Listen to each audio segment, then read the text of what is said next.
Hello second theorem ना,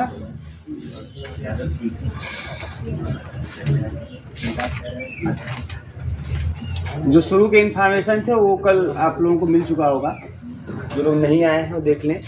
cellos second theorem क्या है? सबसे पहली बात, सैलोज फर्स्ट थ्योरम में हम क्या पता करते हैं?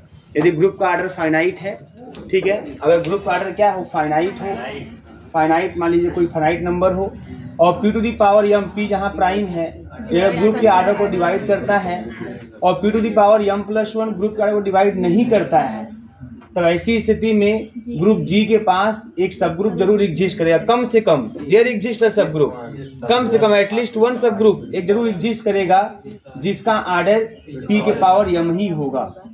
बस समझ आ रही है? और इस H को हम लोग बोलेंगे है ना p सैलो सब ग्रुप या p SSG शार्ट में बोलते हैं, p सैलो सब ग्रुप, ठीक है ना। अब मैं बोला कम से कम एक ऐसा देयर एग्जिस्ट सब ग्रुप है ना, कम से कम एक सब ग्रुप ऐसा एग्जिस्ट है जिसका ऑर्डर कितना होगा, p के पावर m होगा, है ना। एक से अधिक भी सब ग्रुप ऐसे हो सकते हैं जिनका ऑर्डर कितना होगा, p के पावर m होगा। बात समझ में आ रही है? और एक बात कि जैसे यह p सैलो सब ग्रुप है, p SSG है, अगर मान लीजिए 2 इसका यहाँ p की वैल्यू 2 होती तो इसको हम 2 SSG बोलते, 2 सैलो सब ग्रुप बोलते। अगर p की जगह 3 होगा इसको हम 3 SSG, इसी H को बोलेंगे 3 SSG, 3 सैलो सब ग्रुप बोलेंगे। तो 3 सैलो सब ग्रुप या 2 सैलो सब ग्रुप, मान लीजिए 2 सैलो सब ग्रुप 2 4 5 3 4 5 2 सैलो सब ग्रुप एग्जिस्ट कर रहे हैं। तो अगर 3 4 5 2 सैलो सब ग्रुप एग्जिस्ट कर रहे हैं तो सबका ऑर्डर सेम होगा। एलिमेंट अलग अलग हो सकते हैं लेकिन उन सबका ऑर्डर क्या होगा, सेम होगा। अच्छा, अब जो एक से अधिक अगर जो सैलो सब ग्रुप है, p सैलो सब ग्रुप है ना, ये आपस में कॉन्जुगेट होंगे। ये सैलो सेकंड थ्योरम बोलता है कि जितने भी से p सैलो सब ग्रुप, H जो है वो p सैलो सब ग्रुप है।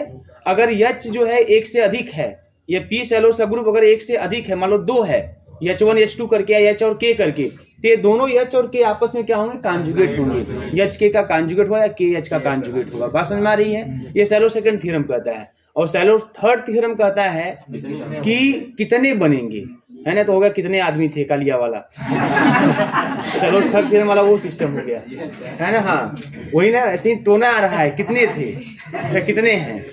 तो सैलो थर्ड थ्योरम बताया कि अगर p सैलो सब ग्रुप मतलब कम से कम एक, अधिक से अधिक, एक से अधिक कितना भी हो सकता है, तो कितने होंगे एक्चुअल में, वो चीज हमको सैलो थर्ड थ्योरम बताएगा कि p सैलो सब ग्रुप कितने हैं, 2 ठो है कि 4 ठो है कि 5 है कि 1 है, जो भी है वो एकदम एग्जैक्ट संख्या कितने p सैलो सब ग्रुप एग्जिस्ट करेंगे ये बताएगा सैलो थर्ड थ्योरम। ठीक है, देखिए इस डायलॉग में अजय सर की एंट्री हुई है कितने आदमी थे वाला डायलॉग था, ठीक है ना। तो ये इस तरीके से है। बात समझ में आ रही है? अब आते हैं सैलोज जो सेकंड थ्योरम के स्टेटमेंट पे आते हैं। क्या है सैलो सेकंड थ्योरम का स्टेटमेंट? बोलिए। सैलो अब कॉन्जुगेट वाला तो मैंने आपको कल समझाया भी था, वो रिकॉर्ड भी था, वो मैंने शेयर भी किया हुआ था। देखो इसका जाओ जल्दी, वहाँ वेट कर रहे हैं। हाँ जाइए जाइए आप लोग, अब ध्यान दीजिए यहाँ पे। सोने से रूपम पहुंचे। यहाँ ध्यान दो, यह बात नहीं, H और K मान लीजिए 2 सैलो सब ग्रुप हैं, है ना। जो सैलो सेकंड थ्योरम का स्टेटमेंट हो क्या कहता है कि अगर H और K, हाँ, if H and K are any two p Sylow subgroup, p Sylow subgroup बहुत ही सिंपल है, subgroup of a finite, of a group of order finite, कुछ भी ऐसे लिख सकते हैं। देन तब क्या होगा, H is conjugate to K, है ना। आप पूरा लिखे होंगे, यही लिखे हैं ना, आप लिख देंगे H is conjugate to K, ऐसा कुछ है ना। तो मतलब H और K क्या होंगे, कॉन्जुगेट। अब कॉन्जुगेट ऐसे एलिमेंट में आप जानते हैं कि अगर A B के कॉन्जुगेट के रूप में है ना, A और B कहाँ का एलिमेंट है, G का एलिमेंट है। और अगर A B के कॉन्जुगेट के रूप में है तो इसी G में कोई यक्स ऐसा जरूर एग्जिस्ट करेगा कि A is equal to x inverse B x या A is equal to x B x inverse, बात देखिए सब, ठीक है, ऐसा जरूर है कोई यक्स एग्जिस्ट करेगा। तो हम लोग ऐसी स्थिति अगर होती है उत्पन्न तो हम बोलते हैं कि ए इज कॉन्जुगेट टू बी। वही सेम सब ग्रुप में भी होता है कि अगर एच और के ये दोनों जी के सब ग्रुप हैं, जी के सब ग्रुप हैं, तो अगर एच के कॉन्जुगेट के रूप में है तो इसी जी में कोई ना कोई ऐसा यक्स एग्जिस्ट करेगा कि H is equal to x K x inverse. बस समझ मारिए, ये बराबर आएगा, ये कहने का मतलब है। तो आपको ये शो करना है कि अगर दो पी सैलो सब ग्रुप किसी फाइनाइट ऑर्डर के ग्रुप का एग्जिस्ट करते हैं एच और के नाम से, तो ये एच और के आपस में क्या होंगे, कॉन्जुगेट के रूप में दिखाई देंगे। इनके बीच कैसा रिलेशन होगा, कॉन्जुगेसी का रिलेशन होगा। ठीक है, यही सैलो सेकंड थ्योरम है। चलिए ध्यान से, अब इसे प्रूफ में तो हमको ये शो करना है, here we have to show that, थोड़ा सा we have to show that, हमें क्या शो करना है, H is conjugate to K, that is we have to show, या हमें यहाँ पे यह शो करना है, वी हैव टू शो, क्या शो करना है कि there exist x belongs to g such that h is equal to x K x inverse r h is equal to x inverse K x, ऐसा कुछ हमें show कर देना है। अगर ऐसा कुछ हम शो कर देंगे तो बोलेंगे h के कॉन्जुगेट के रूप में। बात समझ में आ रही है? अब क्या करते हैं बेटा यहाँ पे, तो अब इसको शो करने का हम उल्टा मान लेते हैं, है ना। लेट कर लेते हैं h is not conjugate to k, h के कॉन्जुगेट के रूप में नहीं है। इसका मतलब क्या है, इसका मतलब यह है that is h is equal to x K x inverse नहीं दिखाई देगा, है ना, किसी भी x बिलोंग्स टू g के लिए। अगर कोई भी x ऐसा मिल गया जिसके लिए बराबर दिखाई दिए तो हो जाएगा। अब फॉर एवरी यहाँ लगेगा, जब नॉट इक्वल होगा तो फॉर एवरी लग जाएगा, और जब इक्वल होगा तो बोलेंगे देयर एग्जिस्ट, है ना, या for any x belongs to g ऐसा लिखेंगे। लेकिन नहीं तो इसका मतलब किसी के लिए नहीं, और होने के लिए केवल एक कोई x मिल जाए, और ना होने के लिए कोई भी ऐसा कंडीशन होल्ड ना करने पाए, है ना। तो ये मतलब अगर जैसे मैंने माना कि h के कॉन्जुगेट ग्रुप में नहीं है बेटा, तुरंत आप बोलेंगे कि h is not equal to x K x inverse, या h is not equal to x inverse K x for every x belongs to g, मतलब g के किसी भी एलिमेंट के लिए ऐसा कंडीशन बराबर होल्ड नहीं कर पाएगा, नॉट इक्वल रहेगा। बात समझ में आ रही है? तो ऐसे केस में क्या करते हैं, then order of h x k double coset, है ना, इज इक्वल टू, ये डबल कोसेट है, order of h order of k order of h intersection x k x इनवर्स। क्लियर? ठीक है, ये इस तरीके से। अगर ध्यान देना, ये जब ये नॉट इक्वल रहता है, जब h के कॉन्जुगेट के रूप में नहीं रहता है, तब h और k जो डबल कोसेट है, ये डबल कोसेट बोला जाता है इसको, कल बताया भी था मैंने आप लोगों को, ये डबल कोसेट है। तो अगर ये इसके कॉन्जुगेट के रूप में नहीं होता है तब ये फार्मूला काम करता है। अगर कॉन्जुगेट के रूप में रहेगा तब ये दोनों बराबर हो जाएंगे, और जैसे बेटा ये दोनों बराबर हो जाएंगे तो इसके स्थान में भी h लिख सकते हैं। जब कॉन्जुगेट रहेगा तो h बराबर x के x इनवर्स रहेगा, तो h बराबर x के x इनवर्स, मतलब x के x इनवर्स के स्थान पे h लिख सकते हैं। तो यहाँ भी h, यहाँ भी h, तो h इंटरसेक्शन h मतलब h आएगा, तो फिर मतलब ऑर्डर ऑफ h नीचे हो जाएगा और ये से कैंसिल हो जाएगा, तो ऑर्डर ऑफ k खाली बचेगा। मतलब यह है, नमस्कार से, मतलब यह है कि अगर ऑर्डर ऑफ डबल कोसेट है, h x k है, तो अगर h k के कॉन्जुगेट के रूप में है तो इसका ऑर्डर ऑफ k के बराबर आएगा, और जब नहीं है तब यह है, तब ऐसे ऑर्डर निकालेंगे। बात समझ में आ रही है? इस तरीके से। अब ध्यान दीजिए, यहाँ पे एक बात कंफर्म है कि जो h intersection x K x inverse है, अच्छा हमको लगता है कल मैंने PQ लिख दिया था क्या? अभी मुझे लग रहा है ऐसा, है ना।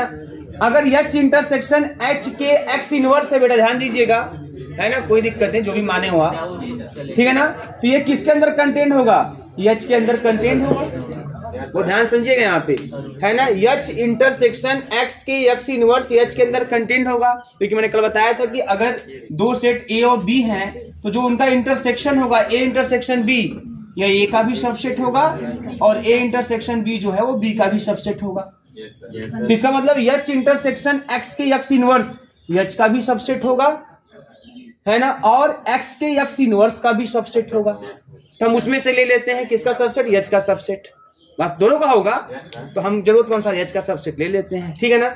अच्छा, अब बेटा जैसे ही आपने ये लिख दिया कि H intersection X K X inverse इसका सबसेट है। बात समझिएगा।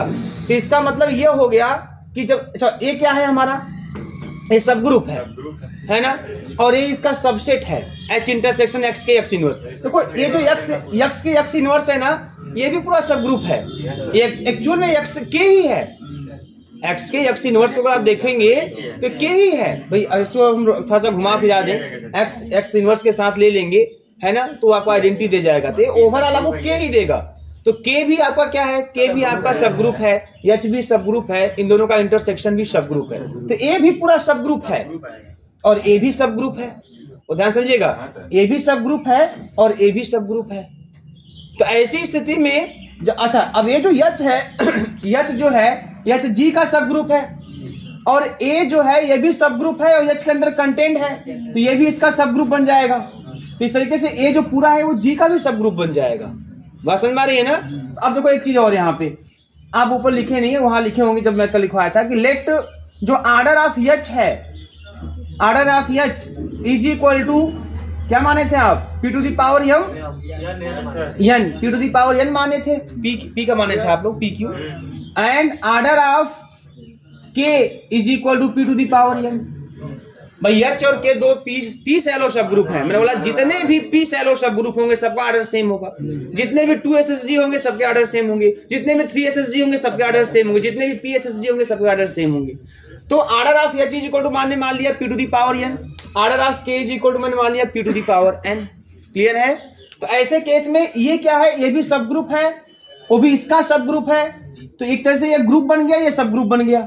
और सब ग्रुप का ऑर्डर लैग्रेंजेस थ्योरम से ग्रुप के ऑर्डर को डिवाइड करता है। तो यहां से एक बात confirm, 10 order of H intersection X K X inverse जो होगा वह ऐसा होगा जो इसके ऑर्डर को डिवाइड करेगा। इसका ऑर्डर क्या है, P के पावर n, मतलब इसका ऑर्डर ऐसा होगा जो P के पावर n को डिवाइड करेगा। तो मान लेते हैं P के पावर m, और ये जो m होगा यह m इज लेस देन और इक्वल n होगा। ऐसे में कब बताया था, अगर 2 के मान लो H का ऑर्डर 2 के पावर 4 है, 2 के पावर 4 है, तो इसको डिवाइड कौन करेगा, या तो 2 के पावर 1 डिवाइड करेगा, या 2 के पावर 2 डिवाइड करेगा, या 2 के पावर 3 डिवाइड करेगा, 2 के पावर 4 डिवाइड करेगा। तो n की वैल्यू तो हमारी 4 हो गई, लेकिन m की वैल्यू कितनी है, या 1 है या 2 है या 3 है या 4 है, मतलब m की जो वैल्यू है वो लेस देन n है या इक्वल टू n है, यही है। इसलिए यहाँ लिखा गया m इज लेस देन और इक्वल n। क्लियर है ना। अब दो केस बन जाएंगे। If case first, if m is equal to n, ध्यान दीजिएगा, if m is equal to n, अगर m बराबर n हो जाए तब क्या होगा, है ना। तब ऐसे केस में ध्यान दीजिएगा, जब m बराबर n होगा तो ऑर्डर ऑफ, चलो यहीं से दिखा देते हैं, ऑर्डर ऑफ H X की m बराबर n, m बराबर n मतलब समझते हैं, इसका भी ऑर्डर सेम और इन दोनों का भी ऑर्डर सेम। तो यहाँ भी रख दो P के पावर, चलो आपने रख दिया जो है ना, m ही रख दिया, सब सेम ही है तो है। ऑर्डर ऑफ K भी P के पावर कितना हो गया हमारे पास, यह भी P के पावर m, बोलिएगा। फिर ऑर्डर ऑफ इसका भी जो है P के पावर m हो गया, फिर कितना आएगा, P के पावर m ही तो आएगा, बोलिए। Order of H X K कितना जाएगा, P के पावर m आ जाएगा, ठीक है ना, ये चीज आएगा, लिखे है ना आप लोग कल, है ना। Order of H X K is equal to P के पावर m। अब एक चीज ध्यान दीजिएगा आप लोग, ये जो डबल कोसेट है इसका ऑर्डर है P के पावर m, और इसका ऑर्डर वही है जो ऑर्डर ऑफ H है, जो ऑर्डर ऑफ K है, P के पावर m P के पावर n। मैंने कल डायरेक्ट लिख दिया था ये चीज, है ना, ये सब बराबर है, P के पावर m P के पावर n सब बराबर है। बात समझ आ रही है। तो m is equal to n के केस में जो H intersection X K X inverse है ये H के बराबर होगा। क्यों, ध्यान दीजिएगा यहाँ पे, क्योंकि ऑर्डर ऑफ चाहे H है, H intersection X K X inverse, यह क्या है, ऑर्डर ऑफ P के पावर m है, और ऑर्डर ऑफ H जो है वो P के पावर n है, और यहाँ इस केस में m बराबर n है, मतलब P के पावर m P के पावर n के बराबर है, जिसका मतलब order of H intersection X K X inverse बराबर ऑर्डर ऑफ H बराबर ऑर्डर ऑफ K। मतलब इस वाले केस में m बराबर n वाले केस में बेटा, m बराबर n वाले केस में ये आपका ऑर्डर जो H intersection X K X inverse है वो H के ऑर्डर के बराबर, K के ऑर्डर के बराबर। जो वहाँ लिखे आर्डर ऑफ यक्स के यहाँ नीचे सर उसके यहाँ बराबर है सर वो फार्मूला से उसमें रखे हैं वैल्यू ना पी के हाँ यहाँ रख दिया हूँ। सर जी उसका नीचे क्या रहेगा? पी के पावर यम रहेगा या पी के पावर एन रहेगा? ऊपर पी के पावर एन रहेगा ना। अरे सब बराबर है ना, इस केस में यम बराबर एन है ना। पी के पावर पी के, अरे कुछ नहीं कन्फ्यूजन है, मैंने यहाँ पे एक्स्ट्रा था बता दिया आपको, कल मैं डायरेक्ट लिख दिया था पावर पी के पावर एन है ना। पी के पावर एन पी के पावर, अपने सोचो दिमाग लगाओ, जो मन में रख दो। यहाँ पी के पावर एन रख दो, यहाँ भी पी के पावर एन रख दो, यहाँ पी के पावर चलो यम रख देते हैं, लेकिन यम बराबर एन है ना। तो यम बराबर एन है तो जो पी के पावर एम होगा वही पी के पावर एन होगा। तो जो तब जब दोनों बराबर हैं तो चाहे पी के पावर एम लिखो चाहे पी के पावर एन लिखो। तो मैंने हर जगह पी के पावर एम छाप दिया, आपका मैंने हर जगह पी के पावर एन छाप दो। बात समझ में आ रही है? तो काट, अब मैं आगे देखो लिख भी दिया हूँ कि बराबर पी के पावर एम आएगा जो पी के पावर एन के बराबर होगा। सब बराबर, क्योंकि इस केस में एम बराबर एन है। बात समझ में आ रही है? तो देखो अब इन सबका ऑर्डर सेम हो गया। ऑर्डर ऑफ एच पी के पावर एन, बात नहीं, ऑर्डर ऑफ के पी के power n, order of this P के पावर एम, लेकिन इस केस में एम बराबर एन है तो मतलब सबका ऑर्डर सेम। तो सबका ऑर्डर सेम है तो कंफर्म है कि कंटेंट नहीं होगा, इक्वल कर जाएगा। बात समझ में आई ना? क्योंकि इसके सभी एलिमेंट इसके अंदर हैं, इसके सभी एलिमेंट इसके अंदर हैं और ऑर्डर भी सेम है। तो ऐसा कैसे पॉसिबल हो सकता है कि ऑर्डर भी सेम हो और इसके सभी एलिमेंट इसके अंदर हो, जब दोनों आपस में क्या होंगे? बराबर। लेकिन बेटा जैसे ही ये बराबर हुआ है ना, एक चीज और कंफर्म देखिए यहाँ पे, एक चीज और यहाँ पे, क्योंकि ये जो यच है और ये भी पूरा के है, तो यहां से एक बात और निकल के आएगी, x K x inverse is also equal to H. बात समझ में आ रही है? एक के है, ये एच है और सबका ऑर्डर सेम है। यहां देखो सबका ऑर्डर सेम है, एक्चुअल में ये भी वही है, ये भी वही है, ये भी वही है। बात समझ में आ रही है ना? मेरी बात समझिएगा ध्यान से, ये एच है, ये यक्स के यक्स इनवर्स है और सबका ऑर्डर सेम है, सब में सेम नंबर ऑफ एलिमेंट है। और ये देखो एच इंटरसेक्शन है, ये इसका पूरा जो एलिमेंट है वो एच के अंदर कंटेन है, इसका पूरा एलिमेंट एच के अंदर कंटेन, मतलब जो एलिमेंट एच के अंदर कंटेन है वो इसमें भी होगा, इसमें भी होगा और सबका ऑर्डर भी सेम है। ये पॉसिबिलिटी तभी होल्ड करेगी जब ये बराबर होगा और ये भी बराबर होगा, x K x inverse is equal to H. लेकिन जैसे यह बोलेंगे आप x K x inverse is equal to H, तो आप बोलेंगे एच इज कॉन्जुगेट टू के, और यही कंट्राडिक्शन है, क्योंकि आपने भी माना हुआ है शुरू में यह, तो इट कंट्राडिक्ट्स, यह कंट्राडिक्शन है।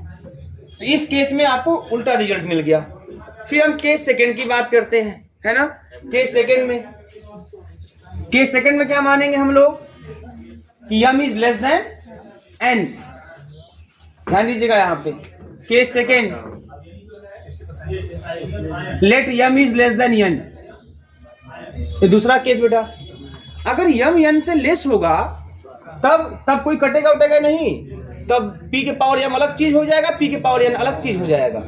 तब ऑर्डर ऑफ एच यक्स के जो होगा बेटा, ये हो जाएगा कितना? ऑर्डर ऑफ पहले एच है, ऑर्डर ऑफ के है, order of H intersection x K x inverse, तो यह पी के पावर एन, यह भी पी के पावर एन और यह पी के पावर एम हो जाएगा। अब यहाँ पे जो है सेम नहीं है, क्योंकि m is less than n है, एम एन से छोटा है, तो यह हो जाएगा पी के पावर एन और एन 2n माइनस का यम, इसको भेज देंगे ऊपर। अब इसी को लिख देते हैं पी के पावर एन प्लस 1, पी के पावर एन प्लस 1। अब क्या हो जाएगा? पी के पावर एन माइनस यम माइनस 1, यह मतलब इस p के पावर 2n माइनस m को हम ऐसे लिख सकते हैं। अब ऐसे लिख दिया तो एक चीज यहां से हो गया कि ऑर्डर ऑफ एच एक्स के को कौन डिवाइड कर रहा है? p के पावर n प्लस 1 डिवाइड कर रहा है, ये भी डिवाइड कर रहा है, ये भी डिवाइड कर रहा है। और p के पावर n प्लस 1 डिवाइड कर रहा है कितनी बार में? इतनी बार में।